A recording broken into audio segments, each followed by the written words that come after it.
अस्सलाम वालेकुम जी। आज का टॉपिक हमारे पास एनर्जी इक्वेशंस के बारे में है।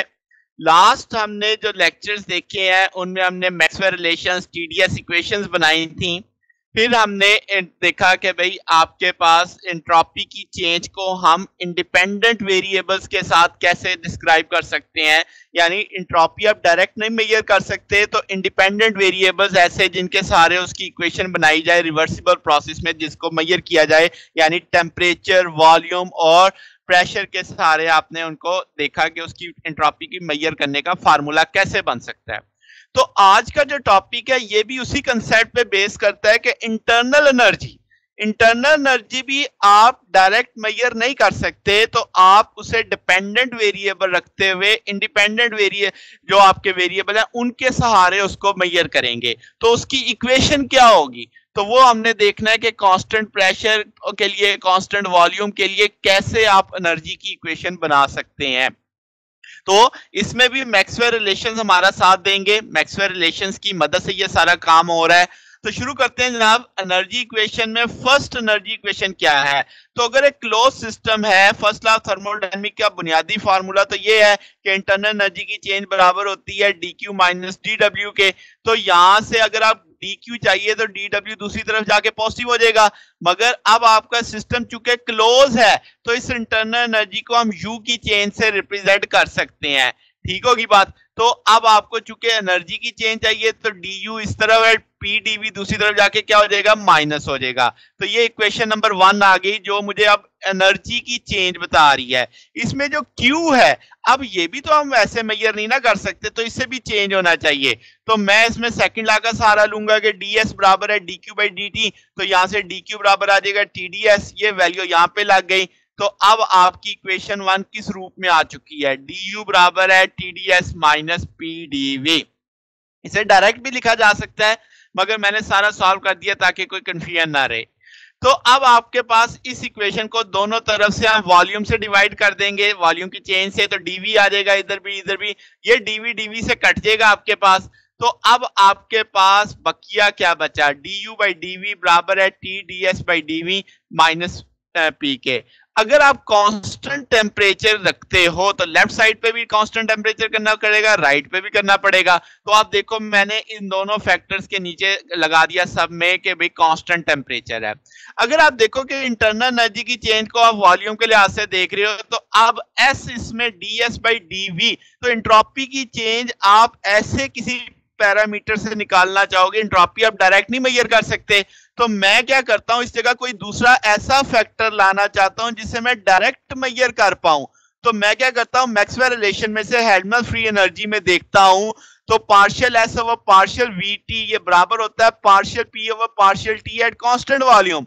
इसका मतलब ये चीज मैं यहाँ पे रिप्लेस करता हूं तो अब प्रेशर में चेंज आ जाएगी टेम्परेचर के लिहाज से, जो मैं दोनों आप मेजर कर सकता हूं डायरेक्टली। तो अब आपने यहाँ पे इक्वेशन 3 में ये इससे वैल्यू लेके इक्वेशन 2 में डाल दी, वो मैजेंडा कलर में मैंने शो कर दी। अब आप इंटरनल एनर्जी की चेंज देख सकते हो जो वॉल्यूम के लिहाज से एट कांस्टेंट टेम्परेचर वो बराबर है टी प्रेशर की चेंज टेम्परेचर के लिहाज से eight constant volume minus pressure. ये अब आपकी फर्स्ट एनर्जी इक्वेशन कहलाती है। ये बताती है इंटरनल एनर्जी की जो चेंज है वो विद रिस्पेक्ट टू वॉल्यूम। अभी आप देख रहे हैं, इसमें ये खास बात देखनी है नजर में। अब आपने क्या करना है कि भाई अगर मैं कहूं कि भाई आपके पास इंटरनल एनर्जी डिपेंडेंट वेरिएबल है, क्योंकि मैं उसे डायरेक्ट मेजर नहीं कर सकता, तो आपके पास टेम्परेचर और वॉल्यूम को इंडिपेंडेंट वेरिएबल रखता हूं मैं कि टेम्परेचर और वॉल्यूम इंडिपेंडेंट वेरिएबल है। तो u फंक्शन हो गया t और v का। जब आप u की चेंज देखोगे तो एक दफा वॉल्यूम कांस्टेंट रखते हुए टेम्परेचर के साथ चेंज, और एक दफा टेम्परेचर कांस्टेंट रखते हुए वॉल्यूम के साथ चेंज आ जाएगी।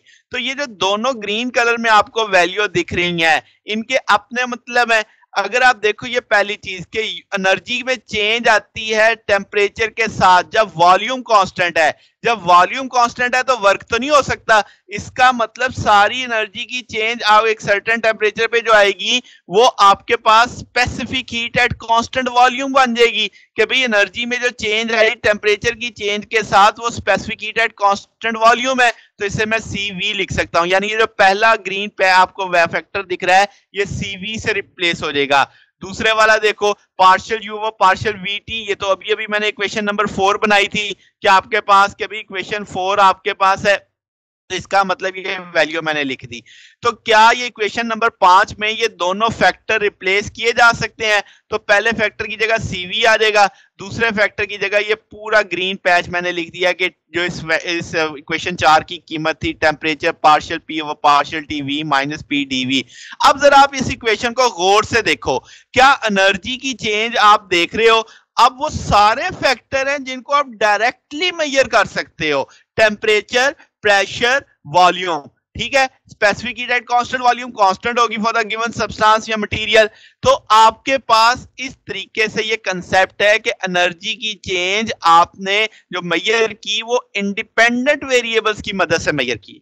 अब इसी को जाहिर सिचुएशन और भी हो सकती है, इसके अलावा दोबारा से मैंने फर्स्ट लॉ कंसीडर किया है, उसी तरीके से आपने डी क्यू एक साइड पे कर लिया, फिर आपने यू देखा तो आपने डीई की जगह डी क्यू लगा दिया, देन आपने डी क्यू की वैल्यू सेकंड लॉ से लेके टीडीएस वो वैल्यू इक्वेशन 1 में लगाई, तो वो इक्वेशन 1 ये आ गई। ये पिछले वाले स्टेप ही है सारा। अब पिछले जब इक्वेशन 1 बनाई एनर्जी की तो आपने वॉल्यूम से डिवाइड किया था, अब मैं कह देता हूँ प्रेशर से, प्रेशर की चेंज से डिवाइड कर दो, तो दोनों साइडों पे आप देखो डी यू ओवर डीपी आ जाएगा minus T D S over DP आ जाएगा। आप अगर इसमें कंफ्यूज हो रहे हैं तो आप इसकी जगह डी लिख सकते हैं कि भाई डीपी से आपने डिवाइड करना है दोनों साइडों पे।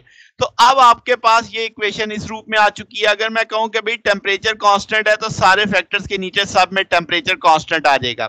अब यहाँ पे जो आप देखो इंडिपेंडेंट पैरामीटर वेरिएबल कौन कौन से हैं? वॉल्यूम इंडिपेंडेंट है, प्रेशर इंडिपेंडेंट है, टेम्परेचर इंडिपेंडेंट है, डीएस ओवर डीपी। यहाँ पे जो एंट्रोपी की चेंज है वो डिपेंडेंट है। तो इसका मतलब मुझे इसे खत्म करके यहाँ पे कैसा फैक्टर लाना है जो इंडिपेंडेंट हो।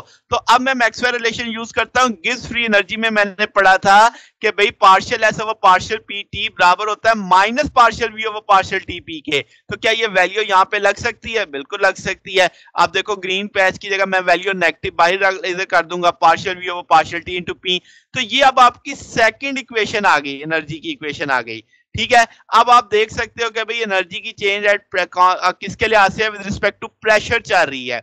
अच्छा, इसको अब मैं छोड़ता हूं। अब आपने जो इंटरनल एनर्जी कहते हैं कि डिपेंडेंट है, अब जो वेरिएबल इंडिपेंडेंट मैंने लेने हैं वो टेम्परेचर और प्रेशर है। तो क्या हुआ, अब आपने क्या किया, इंटरनल एनर्जी का टेम्परेचर और प्रेशर के लिहाज से चेंज देखना है। एक दफा प्रेशर कांस्टेंट करके टेम्परेचर के लिहाज से चेंज, एक दफा टेम्परेचर कांस्टेंट करके प्रेशर के लिहाज से चेंज कर दिया। ठीक हो गया, अब दोनों फैक्टर आ चुके हैं। अब आपके पास ये जो ग्रीन कलर में पैच है D partial U over partial P है टी, क्या ये इक्वेशन नंबर 4 नहीं है हमारे पास जो मैंने यहाँ पे लिख दी है? तो क्या ये इक्वेशन 4 की वैल्यू यहाँ पे लग सकती है? बिल्कुल लग गई। अब जरा इस इक्वेशन को गौर से देखो, क्या आपके पास सारे वो फैक्टर हैं जिनको हम डायरेक्टली मेजर कर सकते हैं? ये partial U over partial T into P D T आ जाएगा। ये आपके पास सारा temperature partial V over partial T partial V over partial P into D P. तो ये चीज सेकंड आपके पास जो एनर्जी इक्वेशन की मदद से हमने इंटरनल एनर्जी को मेजर किया है। तो ये जनाब हमारे पास आज का टॉपिक था। 2 एनर्जी की इक्वेशंस हैं जिसमें हमने मैक्सवेल रिलेशन इस्तेमाल किए। मकासद भी आपको समझ आ गए कि क्यों हम मैक्सवेल रिलेशन इस्तेमाल करते हैं। ये हमारा आज का टॉपिक था। अगर आपको कोई बात पूछनी हो, कोई डाउट हो तो नीचे कमेंट्स में पूछ सकते हैं। वीडियो अच्छी लगी हो तो वीडियो को लाइक कीजिएगा, दोस्तों के साथ शेयर कीजिएगा, चैनल को भी सब्सक्राइब कर दीजिएगा। अब तक के लिए इतना ही, बाकी इंशाल्लाह फिर नेक्स्ट देखेंगे। ओके, अल्लाह हाफिज।